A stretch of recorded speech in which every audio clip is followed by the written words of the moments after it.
ಕಾಮನೂರು ಗ್ರಾಮದ ರೈತನಾದ ಮಂಜುನಾಥ ಯಲಮಗೇರಿಯವರು ಕಳೆದ 3 ವರ್ಷಗಳಿಂದ ಪುಷ್ಪ ಕೃಷಿ ಮಾಡುವ ಮೂಲಕ ಮಣ್ಣು ನಂಬಿದವರನ್ನ ಕೈಬಿಡುವುದಿಲ್ಲ ಎಂಬುದನ್ನು ಸಾಬೀತು ಮಾಡಿದ್ದಾರೆ.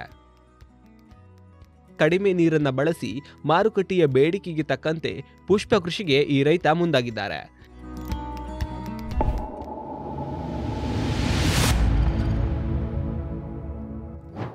ಸರ್ ನಾನೀಗ 3 ವರ್ಷ ಮಾಡಕತ್ತೀನಿ ಸರ್. ಇದು ಬೆಳೆ 4ನೇ ವರ್ಷ ಸರ್. ಇದು ನಾನು ಹಾಕ್ಯಾರ ಇದು 1 ಎಕರೆ ಇದೆ ಸರ್. ಇದು ಅಷ್ಟೇ 3 ವರ್ಷ. ಹಾಂ ಸರ್, ಲಾಭ ಇದೆ ಸರ್. ಬಟ್ ಆಗಿದ್ದು ಒಂದೇ ಖರ್ಚು. ಬಟ್ ಸುತ್ತಮುತ್ತ ಹಳ್ಳಿ ಎಲ್ಲರಿಗೂ ಹೋಯಕ್ಕೆ ಅನುಕೂಲ ಆಗುತ್ತೆ ಸರ್. ಚಲೋ ರೇಟ್ ಐತೆ ಸರ್. ರೇಟ್ ಸಿಕ್ತಂದ್ರೆ ಒಮ್ಮೆಲ್ಲ ಒಂದು 60, 70, 80 ಸಾವಿರ ಮಟನ ತೊಗೋದೀನಿ ನಾನು. 1 ಎಕರೆ 1 ಲಕ್ಷ ಮಟನ ಆಗುತ್ತೆ ಸರ್. ಆಗೈತೆ ಸರ್, ಲಾಭ ಆಗೈತೆ ಸರ್. ಆಗೈತೆ ಸರ್. ಫಸ್ಟ್ನೇ ವರ್ಷ ಒಂದು ಸ್ವಲ್ಪ ಮಾಡಿದ್ನಿ ಸರ್, ನೋಡೋಣ ಅಂತ. ನನಗೂ ಏನೋ ಮಾಹಿತಿ ಗೊತ್ತಿದ್ದಿಲ್ಲ. ಒಂದು ಸ್ವಲ್ಪ ನೋಡೋಣ ಅಂತ ಒಂದು ಅರ್ಧ ಎಕರೆ ಮಾಡಿದ್ದೆ. ಬಟ್ ಒಂದು 40ರಿಂದ ಒಂದು 50-60 ಸಾವಿರ ಆಗಿತ್ತು ಸರ್. ಬಟ್ ಒಂದೇ ಸದೇ ಮಾಡಿದ್ದು ನಾನು. ದೀಪಾವಳಿ ಒಂದೇ ಬಂದಿತ್ತು.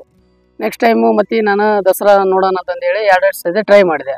ದಸರಾ ದೀಪಾವಳಿ ಕಲಿತು ಹೋದ ವರ್ಷ ಒಂದು 80, 90 ಮಟನ ಆಯ್ತು ಸರ್. ರೈತರೆಲ್ಲ ಇಲ್ಲೇ ಬಂದು ಒಯ್ತಾರೆ ಸರ್. ನಾವೇನು ಹೋಗ್ಬೇಕಂತೇನಿಲ್ಲ, ಇಲ್ಲೇ ಬರ್ತಾರೆ. ನಾವು ಆರ್ಡ್ರ್ ಕೇಳ್ತಾರೆ. 1 ಕ್ವಿಂಟಲ್ 2 ಕ್ವಿಂಟಲ್ ಕೇಳ್ತಾರೆ. ನಾವೆಲ್ಲ ಅವತ್ತಿನಿಂದಲೇ ಹುಡುಗರು ಕರ್ಕೊಂಡ್ಬಂದು ಹರಿಸ್ತೀವಿ. ಹರಿಸಿ ಇಲ್ಲೇ ತೂಕ ಮಾಡಿಸಿ ಇಲ್ಲೇ ನಾವು ಕೆಜಿ ಗಟ್ಟಲೆ ಅಲ್ಲಿ ಮಾರ್ಕೆಟ್ ಏನಿರ್ತದೆ ಅದಕ್ಕಂತ ಒಂದು 50 ರೂಪಾಯಿ ಕಡಿಮೆ ಕೊಡ್ತೀವಿ ಸರ್. ಸರ್ ಇದು ಬಂದು 60-70 ದಿನದಲ್ಲಿ ಜಲ್ದಿ ಬಂದ್ಬಿಡ್ತು ಸರ್. ಒಟ್ಟು 50ರಿಂದ 60 ದಿನದೊಳಗೆ ಹೂ ಬರುತ್ತೆ ಸರ್. ಒಂದು 2 ತಿಂಗಳು ಇರುತ್ತೆ ಸರ್. ಹಂಗೇನಿಲ್ಲ, ನಾವು ಹೂ ಕೀಳ್ಕೊಂತಿದ್ದಂಗೆಲ್ಲ ಗಿಡ ಭಾಳ ದಿನ ಬರ್ತದೆ ಸರ್. ನಾವೇನೋ ಹೂ ಕಿತ್ತಲಿಲ್ಲ ಅಂದ್ರೆ ಜಲ್ದಿ ಹೋಗ್ಬಿಡ್ತು ಸರ್ ಗಿಡ. ಖರ್ಚನಕ್ಕೇನಿಲ್ಲ ಸರ್. ಇದು ಆಗಿ ಬಂದು 3 ರೂಪಾಯಿ ಕೊಡ್ತಾರೆ. ಇಲ್ಲ ನಾವೇ ಸಸಿ ಮಾಡ್ಸೋಣ ಅಂತಂದ್ರೆ ಕೂಡ ನಾವೇ ಸಸಿ ಮಾಡಿ ಹಾಕಿರೋ ಭಾಳ ಉಳಿತಾಯ ಸರ್. ಇದೆ. ಬಟ್ ನಮ್ಗೆ ಸ್ವಲ್ಪ ಈಗ 1 ಎಕರೆ ಅಂದ್ರೆ ಕೂಡ ಒಂದು 15-20 ಸಾವಿರ ರೂಪಾಯಿ ಬೇಕಾಗುತ್ತೆ. ಬಟ್ ಅದ್ರದ್ದು ಏನು ಗೊಬ್ಬರ ಅವಶ್ಯಕತೆ ಇಲ್ಲ ಸರ್. ಒಮ್ಮೆ ಎಣ್ಣೆ ಹೊಡ್ಕೊಂಡ್ರೆ ಮುಗಿತಿ. ಏನು ರೋಗ ಪಾಗ ಏನಿಲ್ಲ ಸರ್. ಗೊಬ್ಬರ ಒಂದೇಟು ಎಣ್ಣೆ. ಲೇಬರ್ ಅನ್ನೋಕ್ಕೇನಿಲ್ಲ ಸರ್. ಫಸ್ಟಿಗೆ ಏನು ಒಂದು 3-4 ಮಂದಿ ಸಾಕು. ಕಟಾವು ಮಾಡೋಕೆ ಒಂದು 5ರಿಂದ 10 ಜನ ಆದ್ರೆ 1 ಎಟ್ಟು 2 ಎಟ್ಟು ಕಟಾವು ಮಾಡೋಕೆ ನಡೀತೀವಿ. ಒಂದು 5-6 ಮಂದಿ ಕರ್ಕೊಂಬಂದ್ರೆ ಒಂದು 10 ಕ್ವಿಂಟಲ್ ಮಟನೂ ಹರಿಬೋದು ಸರ್. ಇದು ಏನು ಸಾಗುತ್ತೆ ಇದು ಸರ್. ಇದು ಬಂದುಬಿಟ್ಟು ಗಿಡದಿಂದ ಗಿಡಕ್ಕೆ 1 ಫೂಟ್. ಬಟ್ ಹಿಂಗೆ ಗಿಡದಿಂದ ಬಾಜು ಗಿಡಕ್ಕೆ 3 ಫೀಟ್ ಇಟ್ಟರು ನಡಿತೈತಿ. ಇನ್ನು ಜಾಸ್ತಿ ಮಾಡಿದ್ರೂ ನಡಿತೈತಿ ಸರ್. ನಾವು ಹೆಂಗೆ ಇಳುವರಿ ಹೊಲ ಹೆಂಗೆ ಸತ್ತು ಇರ್ತೈತಿ, ಹೆಂಗೆ ಲೆವೆಲ್ ಇರ್ತದೆ ಅದ್ರ ಮ್ಯಾಗ ಡಿಫ್ರೆಂಟ್ ಸರ್. ಈಗ ನಾನು ಬಂದು 3 ಫೂಟ್ ಮಾಡಿದ್ದೀನಿ ಸರ್. ಮತ್ತು ಬೇರೆ ರೈತರಾದ್ರೂ 4 ಫೂಟ್ ಮಾಡ್ಬೋದು ಸರ್.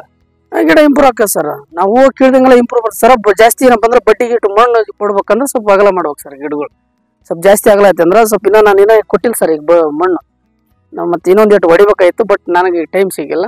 ಟೈಮ್ ಸಿಕ್ತಂದ್ರೆ ಸ್ವಲ್ಪ ಮಣ್ಣು ಕೊಟ್ಟಂಗೆಲ್ಲ ಜಾಸ್ತಿ ಇಂಪ್ರೂವ್ ಆಗ್ತದೆ ಸರ್. ಗಿಡಗಳು ಭಾಳ ಇಂಪ್ರೂವ್ ಆಗ್ತದೆ ಸರ್. ಏನಿಲ್ಲ ಸರ್, ಇದನ್ನು ಕಟಾವು ಮಾಡೋದು ಸರ್. ಇದನ್ನು ಈಗ ಸಣ್ಣ ಪುಟ್ಟ ಎಂಥ ರೇಟ್ ಇಲ್ಲ ಅಂದ್ರೆ ಒಂದು 30-45 ರೂಪಾಯಿ ರೇಟ್ ಐತೆ ಸರ್. ಈಗ ಇದನ್ನು ಕಟಾವು ಮಾಡ್ಬೋದು ಸರ್. ಇದನ್ನು ಕೀಳಿದ್ನಿ ಅಂದ್ರೆ ಈಗ ನಾಳೆ ನೆಕ್ಸ್ಟ್ ಈ ಹೂವು ಸೈಜ್ ಬರುತ್ತೆ ಸರ್. ಇದನ್ನೇನೋ ಕೀಳೋದು ಬಿಟ್ಟು ಅಂದ್ರೆ ಈಗ ಹೂವು ಅಲ್ಲೇ ಒಣಗಿ ಹೋಗ್ಬಿಡ್ತು. ಈ ಗಿಡ ಹೂವು ಬರಲ್ಲ ಸರ್. ಹಂಗಾಗಿ ಬಂದು ಅಂದ್ರೆ ಕಿಟ್ಬೋದು ಸರ್. ಇನ್ನೂ ಇಲ್ಲ ಸರ್. ಈಗ ಕಟಾವು ಮಾಡ್ಬೇಕು ಸರ್. ಈ ವಾರದಲ್ಲಿ ಕಟಾವು ಮಾಡ್ತೀನಿ ಸರ್. ಇದು ಖರ್ಚು ಇದಕ್ಕೆ ಬಂದು ಒಂದು 20 ಸಾವಿರ ಐತೆ ಸರ್. 20 ಸಾವಿರ ಮಾಡೀನಿ ಸರ್. 5 ಸಾವಿರ ಮತ್ತು ಮಾರ್ಕೆಟ್ ಸರ್. ಬಗನ ಒಳ್ಳೆ ರೇಟ್ ಸಿಕ್ತಂದ್ರೆ 1 ಲಕ್ಷ ಮಟನೂ ತೆಗಿಬೋದು. ಬಟ್ ರೇಟ್ ಇಲ್ಲ ಅಂದ್ರೆ ನಾನು ಖರ್ಚು ಅಂತ ನಾನು ತೆಗಿತೀನಿ ಸರ್. ಬಿಡಲ್ಲ ಖರ್ಚು ಅಂದ್ರೆ ಮೈ ಮ್ಯಾಗಂದ್ರೆ ಇಲ್ಲ ಸರ್. ಸಣ್ಣ ಪುಟ್ಟ ರೈತರಿಗೆಲ್ಲ ಅನುಕೂಲ ಐತೆ ಸರ್. ಇದು ನೀರಂತ ಏನಿಲ್ಲ ಸರ್. ವಾರದಾಗ 2 ದಿನ ಬಿಟ್ಟರು ನಡೀತೈತೆ ಸರ್. ಇದು ಹೂವು ಒಡ್ಡಪ್ಪ ನೀರು ಬಿಟ್ಟು ಹೂವು ಕೀಳ್ಬೇಕು ಸರ್. ಇದನ್ನು ಅದು ಭಾರಿ ಇಂಪಾರ್ಟೆಂಟ್ ಕೆಲಸ ಸರ್. ಬಗನ ಏನಾರ ಹೂ ಬಿಡೋರು ನೀರು ಕಿಟ್ಟಿನಿ ಅಂದ್ರೆ ಹೂವು ಏನೋ ಫ್ರೆಶ್ ಇರಲ್ಲ ಸರ್. ಒಂದೇಟಿ ಬಾಡಿ ಬಿಡ್ತೈತಿ. ಮತ್ತು ಗಿಡಗಳು ನಂಜು ಬಂದ್ಬಿಡ್ತು ಸರ್. ವಾರದಲ್ಲಿ 2 ದಿನ ನೀರು ಬಿಟ್ಟು ಅಂದ್ರೆ ಬರಲ್ಲ ಸರ್. ತಡ್ಕೊಂತೈತೆ ಸರ್. ಹಂಗೇನಿಲ್ಲ. ಬಗ ನೀರಿನ ಹೊಲ ಅಂತಂದ್ರೆ ವಾರಕ್ಕೊಂಡ್ಬಿಟ್ರೆ ನಡೀತೈತೆ ಸರ್. ಇವರ ಈ ಪ್ರಯೋಗ ಕಳೆದ ವರ್ಷದಿಂದ ಯಶಸ್ಸಿನ ಹಾದಿಯಲ್ಲಿದೆ. ನಿರಂತರ ಹೊಸ ಪ್ರಯೋಗಗಳ ಮೂಲಕ ವ್ಯವಸಾಯದಿಂದ ಲಾಭ ಗಳಿಸಲು ಸಾಧ್ಯವೆಂದು ಇವರು ತೋರಿಸಿಕೊಟ್ಟಿದ್ದಾರೆ.